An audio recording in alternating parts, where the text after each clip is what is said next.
Hello दोस्तों, कैसे हैं आप। एक बार फिर आप सभी का स्वागत है आपके अपने YouTube channel learn with KD पर। दोस्तों, आज के इस वीडियो में हम बात करेंगे एनसीईआरटी ज्योग्राफी बुक के बहुत ही महत्वपूर्ण चैप्टर भारत का भौतिक स्वरूप के बारे में। दोस्तों, टॉपिक बहुत ही महत्वपूर्ण है, तो बिना किसी देरी के आइए बढ़ते हैं अपने पहले प्रश्न की ओर। हमारा पहला प्रश्न है, भारत में पश्चिमी तट के उत्तरी भाग को क्या कहते हैं। सही जवाब होगा ऑप्शन ए, कोंकण तट। दोस्तों, अब हम बात करेंगे तट और उनकी अवस्थिति के बारे में। पहला है कोंकण तट, जो कि स्थित है पश्चिमी घाट का उत्तरी भाग दमन से गोवा तक। दूसरा है मालाबार तट, जिसे केरल तट कहते हैं, ये है पश्चिमी घाट का दक्षिणी भाग मंगलुरु से कन्याकुमारी तक। तीसरा है उत्तरी सरकार, पूर्वी तट के उत्तरी भाग आंध्र प्रदेश में कृष्णा नदी से गोदावरी नदी तक का भूभाग। और चौथा है कोरोमंडल तट, जो कि पूर्वी तट के दक्षिणी भाग आंध्र प्रदेश एवं तमिलनाडु का तटीय मैदान है। हमारा अगला प्रश्न है, पाक जलडमरू मध्य तथा मन्नार की खाड़ी द्वारा निर्मित संकीर्ण समुद्री जल मार्ग द्वारा इनमें से कौन सा देश भारत से अलग होता है। तो दोस्तों, सही जवाब होगा ऑप्शन सी, श्रीलंका। दोस्तों, पाक जलडमरू मध्य, पाक स्टेट भारत के तमिलनाडु राज्य और श्रीलंका के उत्तरी भाग के मध्य स्थित एक जल संयोजी वाटर स्ट्रेट है। यह बंगाल की खाड़ी को पाक की खाड़ी और मन्नार की खाड़ी से जोड़ता है। इस जलडमरू मध्य का नामकरण ब्रिटिश शासनकाल में मद्रास प्रेसिडेंसी के गवर्नर रॉबर्ट पार्क के नाम पर किया गया है। हमारा अगला प्रश्न है, सियाचिन ग्लेशियर को लेकर किन देशों में विवाद है। तो सही जवाब होगा ऑप्शन सी, भारत और पाकिस्तान। दोस्तों, सियाचिन ग्लेशियर ट्रांस हिमालय की काराकोरम श्रेणी में भारत पाक सीमा पर स्थित है। यह विश्व का सबसे ऊंचा युद्ध स्थल है। इस हिमनद को लेकर भारत पाकिस्तान के मध्य विवाद है। इसी हिमनद में स्थित रिमो हिमनद से सिंधु नदी तंत्र की प्रमुख सहायक नदी श्योक निकलती है। हमारा अगला प्रश्न है, व्हीलर द्वीप का नाम क्या है। व्हीलर द्वीप का नया नाम क्या है। तो दोस्तों, सही जवाब होगा ऑप्शन सी, अबुल कलाम द्वीप। दोस्तों, व्हीलर द्वीप का नया नाम अब्दुल कलाम द्वीप है। ओडिशा सरकार ने 2 सितंबर 2015 को इस द्वीप का नामकरण भारत के महान वैज्ञानिक एवं पूर्व राष्ट्रपति एपीजे अब्दुल कलाम के नाम पर किया है। यह द्वीप भारत के पूर्वी तट से लगभग 10 किलोमीटर की दूरी पर बंगाल की खाड़ी में स्थित है। भारत अपने प्रक्षेपास्त्र कार्यक्रम के परीक्षण केंद्र के रूप में इसका प्रयोग करता है। हमारा अगला प्रश्न है, भारत में सबसे लंबा समुद्र तट सी बीच कौन सा है। तो सही जवाब होगा ऑप्शन डी, मरीना तट। दोस्तों, तमिलनाडु की राजधानी चेन्नई में स्थित मरीना तट भारत का सबसे लंबा समुद्री तट है। इसकी कुल लंबाई लगभग 13 किलोमीटर है। हमारा अगला प्रश्न है, भारत में एकमात्र सक्रिय ज्वालामुखी बैरन द्वीप कहाँ स्थित है। सही जवाब होगा ऑप्शन ए, अंडमान द्वीप समूह में। दोस्तों, बैरन द्वीप का भारत का ही नहीं बल्कि दक्षिण एशिया का एकमात्र सक्रिय ज्वालामुखी द्वीप है, जो बंगाल की खाड़ी में स्थित अंडमान निकोबार द्वीप समूह का एक भाग है। बैरन का अर्थ है बंजर, यहाँ कोई नहीं रहता हो। इस स्थान पर, इस द्वीप पर कोई भी मानव बसाव नहीं है। हमारा अगला प्रश्न है, खैबर दर्रा कहाँ स्थित है। सही जवाब होगा ऑप्शन डी, पाकिस्तान। दोस्तों, खैबर दर्रा उत्तर पश्चिमी पाकिस्तान की सीमा और अफगानिस्तान के काबुलिस्तान मैदान के मध्य हिंदुकुश श्रेणी की सफ़ेद कोह पर्वत श्रृंखला में स्थित है। इस दर्रे के माध्यम से भारतीय उपमहाद्वीप और मध्य एशिया के बीच आवागमन संभव है।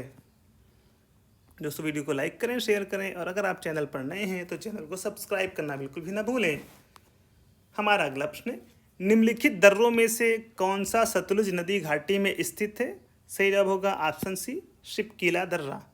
दोस्तों, शिपकीला दर्रा हिमालय पर्वत श्रेणी में स्थित एक प्रमुख दर्रा है, जो भारतीय राज्य हिमाचल प्रदेश किन्नौर जिले को तिब्बत नगारी से जोड़ता है। सतलुज नदी इसी दर्रे के समीप एक संकरी घाटी से प्रवाहित होती हुई तिब्बत से भारत में प्रवेश करती है। इस प्रकार यह दर्रा भारत, तिब्बत और चीन को आपस में जोड़ता है। यह सिक्किम के नाथुला दर्रा के बाद भारत का दूसरा सबसे बड़ा व्यापारिक दर्रा माना जाता है। हमारा अगला प्रश्न है, कैलाश मानसरोवर की यात्रा पर जाने वाले तीर्थयात्रियों को तिब्बत में प्रवेश करने के लिए किस दर्रे को पार करना पड़ता है। तो सही जवाब होगा ऑप्शन डी, नाथुला दर्रा। दोस्तों, कैलाश मानसरोवर की यात्रा पर जाने वाले तीर्थयात्रियों को तिब्बत में प्रवेश करने के लिए नाथुला दर्रे सिक्किम और लिपुलेख दर्रे उत्तराखंड को पार करना पड़ता है। नाथुला दर्रा भारतीय राज्य सिक्किम को तिब्बत के चुम्बी घाटी से जोड़ता है, जबकि लिपुलेख दर्रा हिमालय पर्वत श्रेणी में अवस्थित पाक उत्तराखंड को तिब्बत चीन के मध्य एक दर्रा है। हमारा अगला प्रश्न है, डंकन पैसेज निम्नलिखित में से किसके मध्य स्थित है? तो सही जवाब होगा ऑप्शन बी, दक्षिणी व लिटिल अंडमान।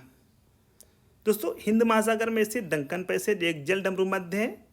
यह ग्रेट अंडमान द्वीप समूह रटलैंड द्वीप का भाग है, जो रटलैंड द्वीप को लिटिल अंडमान से अलग करता है। इसके पश्चिम में बंगाल की खाड़ी एवं पूर्व में अंडमान सागर स्थित है। हमारा अगला प्रश्न है, वृहत हिमालय में स्थित एक ठंडा रेगिस्तान है। तो सही जवाब होगा लद्दाख। दोस्तों, लद्दाख वृहत हिमालय में स्थित एक ठंडा रेगिस्तान है। भारत में सबसे कम वर्षा यहीं होती है। क्षेत्रफल के अनुसार भारत का सबसे बड़ा राष्ट्रीय उद्यान हेमिस नेशनल पार्क इसी रेगिस्तान में स्थित है। दोस्तों, वीडियो को लाइक करें, शेयर करें और कमेंट बॉक्स में ज़रूर बताएं कि वीडियो आपको कैसी लगी। हमारा अगला प्रश्न है, माउंट एवरेस्ट नाम किसके नाम पर रखा गया है? तो सही जवाब होगा ऑप्शन सी, भारत के एक महासर्वेक्षक के नाम पर। दोस्तों, सर जॉर्ज एवरेस्ट के नाम पर इस पर्वत का नाम माउंट एवरेस्ट रखा गया था। वे एक ब्रिटिश भूगोलवेत्ता और महासर्वेक्षक थे। 1865 ईस्वी में उन्हीं के नाम पर माउंट एवरेस्ट का नामकरण किया गया था। दोस्तों, माउंट एवरेस्ट का नामकरण 1865 ईस्वी में सर जॉर्ज एवरेस्ट के नाम पर किया गया था। हमारा अगला प्रश्न है, साल्टोरा पर्वतमाला कहाँ स्थित है? सही जवाब होगा ऑप्शन बी, काराकोरम पर्वतमाला के एक अंग के रूप में। दोस्तों, साल्टोरा पर्वतमाला पाक अधिकृत कश्मीर के गिलगिट बाल्टिस्तान क्षेत्र की सीमा पर स्थित है, जो सियाचिन ग्लेशियर के दक्षिण पश्चिम में ट्रांस हिमालय की काराकोरम श्रेणी में स्थित है। इसीलिए इसे काराकोरम के हृदय स्थल के नाम से भी जाना जाता है। दोस्तों, साल्टोरा पर्वतमाला को काराकोरम के हृदय स्थल के नाम से जाना जाता है, साल्टोरा पर्वतमाला को। हमारा अगला प्रश्न है, निम्नलिखित में से कौन सी पर्वत श्रेणी भारत में सबसे पुरानी है? सही जवाब होगा ऑप्शन सी, अरावली। दोस्तों, अरावली पर्वत श्रेणी भारत की सबसे प्राचीन पर्वत श्रेणी है, जिसका निर्माण प्री कैम्ब्रियन काल में हुआ। यह श्रेणी औसत रूप से 300 से 800 मीटर तक ऊंची है। इसकी सर्वोच्च चोटी माउंट आबू के समीप स्थित गुरु शिखर 1722 मीटर है। यह पर्वत श्रेणी दक्षिण पश्चिम में अहमदाबाद गुजरात से लेकर उत्तर पूर्व में दिल्ली तक लगभग 800 किलोमीटर की लंबाई में विस्तृत है। दिल्ली में स्थित रायसीना पहाड़ी, जिस पर राष्ट्रपति भवन स्थित है, इसी पर्वत श्रेणी का विस्तार है। हमारा अगला प्रश्न है, नागा, खासी और गारो पहाड़ियाँ स्थित हैं। सही जवाब होगा पूर्वांचल पर्वतमाला में। दोस्तों, लद्दाख और काराकोरम श्रेणी के समान पूर्वांचल श्रेणी भारत के उत्तर पूर्व क्षेत्र में हिमालय पर्वत श्रेणी का ही विस्तार है। इस श्रेणी के अंतर्गत नागा, खासी और गारो पहाड़ियाँ सम्मिलित हैं। हमारा अगला प्रश्न है, कौन सी पर्वत श्रेणी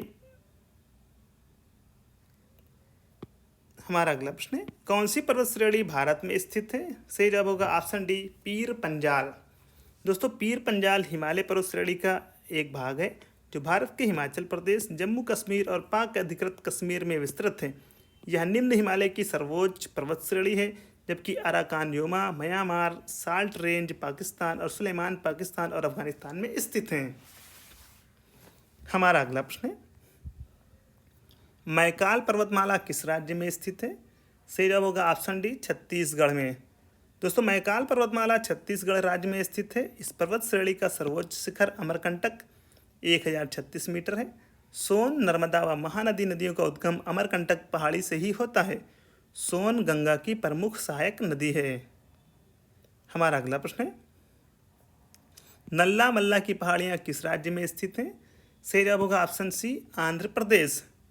दोस्तों, नल्ला मल्ला पहाड़ियाँ पूर्वी घाट की नीलगिरी पहाड़ियों का पूर्वी विस्तार है, जो आंध्र प्रदेश, कुर्नूल, नेल्लौर, गुंटूर, प्रकाशम, कुडप्पा और चित्तूर एवं तेलंगाना के महबूबनगर एवं नलगोंडा राज्यों में विस्तृत हैं। भैरानी कोडा 3048 फीट नल्ला मल्ला पहाड़ी का सबसे ऊंचा शिखर है। दोस्तों, अगर प्रश्न में पूछा जाए कभी कि सबसे ऊंचा पर्वत शिखर नल्ला मल्ला पहाड़ी का सबसे ऊंचा शिखर कौन है, तो उसका सही जवाब हो जाएगा भैरानी कोडा, जिसकी ऊंचाई है 3048 फीट। हमारा अगला प्रश्न है, आंध्र प्रदेश और तमिलनाडु के तटीय भूभाग को क्या कहते हैं? सही जवाब होगा ऑप्शन बी, कोरोमंडल तट। दोस्तों, भारत के पूर्वी घाट का दक्षिणी भाग, दक्षिणी आंध्र प्रदेश एवं तमिलनाडु का तटीय भाग कोरोमंडल तट कहलाता है। इस सघन तटीय क्षेत्र के 3 उपविभाग किए जा सकते हैं। उत्कल का मैदान, आंध्र तटीय मैदान एवं तमिलनाडु का मैदान। दोस्तों वीडियो को लाइक करें, शेयर करें और चैनल को सब्सक्राइब करना बिल्कुल भी ना भूलें। हमारा अगला प्रश्न है, विश्व में दूसरा सबसे ऊंचा पर्वत शिखर निम्नलिखित में कौन सा है? तो सही जवाब होगा option C K2 Godwin Austen.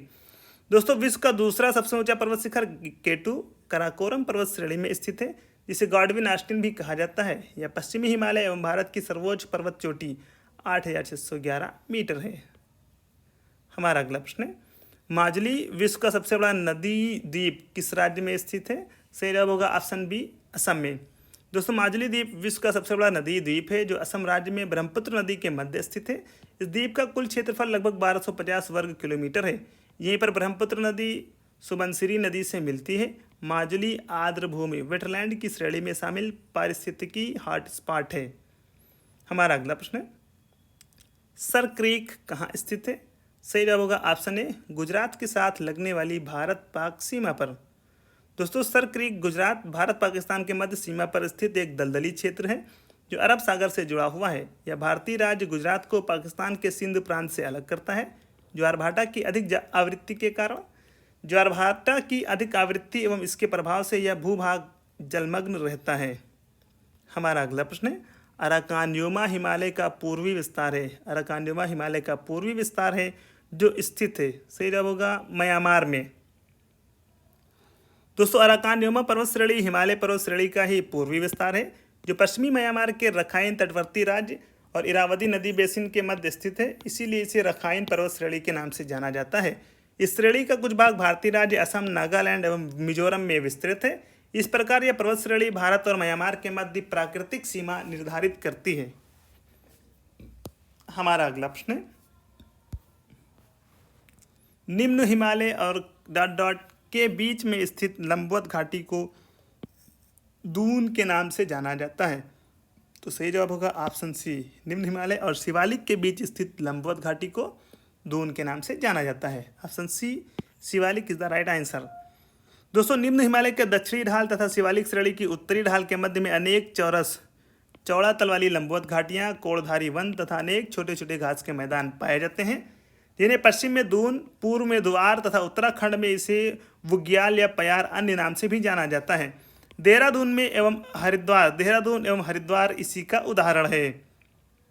हमारा अगला प्रश्न है, अरब सागर के द्वीपों में से किस भाग को मिनिकॉय द्वीपों के नाम से जाना जाता है? सही जवाब होगा ऑप्शन सी दक्षिणी। दोस्तों लक्षद्वीप के दक्षिणी भाग में बिखरे छोटे छोटे द्वीप समूहों को मिनिकॉय द्वीप समूह कहा जाता है। अरब सागर में स्थित मिनिकॉय स्थानीय नाम मलिक भारतीय द्वीप समूह लक्षद्वीप के सबसे दक्षिण में स्थित एक एटॉल परवाल द्वीप है। यहाँ मौसम वेधशाला एवं प्रकाश स्तंभ लाइट हाउस स्थित है। हमारा अगला प्रश्न है, डॉट डॉट डॉट के बाद हिमालय दक्षिण की ओर एक तीव्र मोड़ बनाते हुए भारत की पूर्वी सीमा के साथ फैल जाता है। तो सही जवाब होगा ऑप्शन बी दिहांग महाखड्ड के बाद। दोस्तों दिहांग महाखड्ड के बाद हिमालय पर्वत श्रेणी दक्षिण की ओर एक तीव्र मोड़ बनाते हुए भारत की पूर्वी सीमा के साथ फैल जाती है, जहां इसे मिजो, मिरी, मिश्मी, डफला, पूर्वांचल आदि पहाड़ियों के नाम से जाना जाता है। हमारा अगला प्रश्न है, निम्नलिखित में से वे पहाड़ियाँ कौन सी हैं जो पूर्वी और पश्चिमी घाटों को जोड़ती हैं? सही जवाब होगा ऑप्शन सी नीलगिरी। दोस्तों नीलगिरी श्रेणी भारत के दक्षिणी राज्यों में तमिलनाडु, केरल एवं कर्नाटक में विस्तृत है, जो पश्चिमी घाट पर्वत श्रेणी का विस्तार है। पूर्वी तट एवं पश्चिमी घाट यहीं पर मिलते हैं। इस श्रेणी की सबसे ऊंची चोटी दोदा बेट्टा 2637 मीटर तमिलनाडु राज्य में स्थित है। हमारा अगला प्रश्न है, सतलुज तथा काली नदियों के बीच स्थित हिमालय का भाग इस नाम से भी जाना जाता है। तो सही जवाब होगा ऑप्शन सी कुमायूं हिमालय। दोस्तों सतलुज तथा काली नदियों के मध्य स्थित हिमालय का भाग कुमाऊं हिमालय के नाम से जाना जाता है, जो उत्तराखंड एवं हिमाचल प्रदेश राज्य में विस्तृत है। इसका सर्वाधिक भूभाग उत्तराखंड राज्य में विस्तृत है। नंदा देवी, कामेत, त्रिशूल, केदारनाथ, बद्रीनाथ, दूनगिरी, गंगोत्री आदि इस श्रेणी की प्रमुख पर्वत चोटियाँ हैं। गंगा, यमुना तथा रामगंगा नदियों का उद्गम इसी श्रेणी से होता है। इस श्रेणी के पूर्व में नेपाल हिमालय तथा पश्चिम में कश्मीर हिमालय स्थित है। हमारा अगला प्रश्न है, तिस्ता और दिहांग नदियों के मध्य आने वाले हिमालय के भाग को डॉट डॉट हिमालय कहा जाता है। तो सही जवाब होगा असम हिमालय। दोस्तों तिस्ता और दिहांग नदियों के मध्य स्थित हिमालय पर्वत श्रेणी के विस्तार को असम हिमालय के नाम से जाना जाता है, जो पश्चिम में सांगपो नदी तिब्बत से लेकर पूरब में भूटान की पूर्वी सीमा तक विस्तृत है। इस प्रकार इस श्रेणी का विस्तार दक्षिण पूर्वी तिब्बत, उत्तरी असम, सिक्किम, भूटान एवं अरुणाचल प्रदेश में है। इस श्रेणी की सर्वोच्च चोटी नामचा बरवा है। दिहांग महाखड्ड ब्रह्मपुत्र नदी में स्थित इसी क्षेत्र में स्थित है। दोस्तों दिहांग महाखड्ड ब्रह्मपुत्र नदी में स्थित है। हमारा अगला प्रश्न है, निम्नलिखित में से किसे सह्याद्री हिमालय भी कहा जाता है? तो दोस्तों सही जवाब होगा ऑप्शन बी, पश्चिमी घाट को। दोस्तों भारत के पश्चिमी तट पर स्थित पर्वत श्रृंखला को पश्चिमी घाट या सह्याद्री पर्वत श्रेणी कहते हैं। यह दक्कन का पठार के पश्चिमी तट के समानांतर उत्तर में ताप्ती के मुहाने से दक्षिण में कन्याकुमारी तक 1600 किलोमीटर की लंबाई में विस्तृत है। यह पहाड़ियाँ गुजरात, महाराष्ट्र, गोवा, कर्नाटक, केरल व तमिलनाडु राज्यों में विस्तृत हैं। दोस्तों वीडियो को लाइक करें, शेयर करें और अगर आप चैनल पर नए हैं तो चैनल को सब्सक्राइब करना बिल्कुल भी ना भूलें। हमारा अगला प्रश्न है, केरल के तट को क्या कहते हैं? सही जवाब होगा ऑप्शन बी, मालाबार तट। दोस्तों केरल तट को मालाबार तट कहते हैं, जो मंगलुरु से कन्याकुमारी अंतरीप तक विस्तृत लंबा और संकरा समुद्र तटीय क्षेत्र है। यह भारत के दक्षिण पूर्वी भाग में अरब सागर के तट से लगा हुआ है। यह दक्षिण भारत का सर्वाधिक वर्षा वाला क्षेत्र है। ऐतिहासिक रूप से प्रसिद्ध यह तट अपने मसालों के व्यापार के लिए जाना जाता है। हमारा अगला प्रश्न है, जोजिला दर्रा जोड़ता है? सही जवाब होगा श्रीनगर और लेह को। Option is the right answer. दोस्तों जोजिला दर्रा हिमालय पर्वत का पश्चिमी भाग है जो पंजाब हिमालय में स्थित है। यह श्रीनगर और लेह को जोड़ता है। शीत ऋतु में यह दर्रा आवागमन के लिए बंद रहता है। हमारा अगला प्रश्न है, पुरातन काल में हिमालय के स्थान पर कौन सा सागर विद्यमान था? सही जवाब होगा Tethys Sagar. Option see the right answer. दोस्तों हिमालय के अस्तित्व में आने से पहले इसके स्थान पर टेथिस सागर विद्यमान था। हिमालय का निर्माण एक लंबे भूगर्भिक काल से होकर संपन्न हुआ है।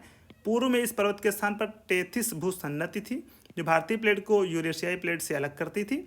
इन दोनों प्लेटों के टकराने के कारण दोनों संलग्न अग्रभूमियों से निक्षेपित अवसाद पर दबाव जनित भूसंचलन उत्पन्न हुआ, जिनसे कुनलुन और हिमालय की विभिन्न श्रेणियों का निर्माण हुआ। बढ़ते हैं अगले प्रश्न की ओर। कुल्लू घाटी किसके मध्य स्थित है? सही जवाब होगा लद्दाख और पीर पंजाल के मध्य।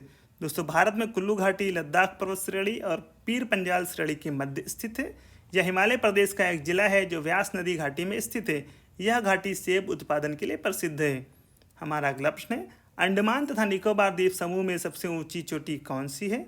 सही जवाब होगा ऑप्शन सी, माउंट सैडल। दोस्तों सैडल चोटी उत्तरी अंडमान द्वीप में स्थित है, जो अंडमान और निकोबार द्वीप समूहों की सबसे ऊंची चोटी है। इसकी कुल लंबाई 732 मीटर है। यह सैडल पीक राष्ट्रीय उद्यान द्वारा घिरा हुआ है। सैडल चोटी के ढलानों से ही कल्पोंग नदी का उद्गम होता है। दोस्तों कल्पोंग नदी का उद्गम सैडल चोटी के ढलानों से होता है। हमारा अगला प्रश्न है, पूर्वी हिमालय की तुलना में वृक्ष रेखा ट्री लाइन का ऊंचाई मान पश्चिमी हिमालय में होता है। तो सही जवाब होगा ऑप्शन बी, कम होता है। दोस्तों वह सीमा रेखा जिसके आगे या ऊपर वृक्ष नहीं उगते वृक्ष रेखा ट्री लाइन कहलाती है। वर्षा की अधिकता व ढलान के कारण पूर्वी तथा मध्य हिमालय में ट्री लाइन का मान 3600 से 3800 मीटर तक है, जबकि पश्चिमी तथा उत्तर पश्चिमी हिमालय क्षेत्र में वृक्ष रेखा का मान 3300 से 3600 मीटर रहता है। अतः पूर्वी हिमालय की तुलना में पश्चिमी हिमालय में प्राकृतिक रेखा का ऊंचाई मान कम होता है। हमारा अगला प्रश्न है, जो कि इस वीडियो का अंतिम प्रश्न होगा, निम्नलिखित में से कौन अक्साई चिन्ह का भाग है? सही जवाब होगा ऑप्शन डी, लद्दाख पठार। दोस्तों प्रश्न कह रहा है कि कौन अक्साई चिन्ह का भाग है? तो लद्दाख पठार। भारत, चीन एवं पाकिस्तान की सीमाओं के सम्मिलन स्थल पर अक्साई चिन्ह अवस्थित है। वर्ष 1962 के भारत चीन युद्ध के दौरान इस भूभाग पर अक्साई चिन्ह पर चीन ने अधिकार कर लिया। तभी से यह दोनों देशों के मध्य सीमा विवाद का क्षेत्र है। अक्साई चिन्ह क्षेत्र में ही लद्दाख पठार भी अवस्थित है। तो दोस्तों वीडियो आपको कैसी लगी ज़रूर बताएं। दोस्तों भारत का भौतिक स्वरूप टॉपिक बहुत ही महत्वपूर्ण था। दोस्तों परीक्षा में हर बार यहाँ से 1 या 2 प्रश्न जरूर आते हैं दोस्तों। तो दोस्तों वीडियो को लाइक करें, शेयर करें।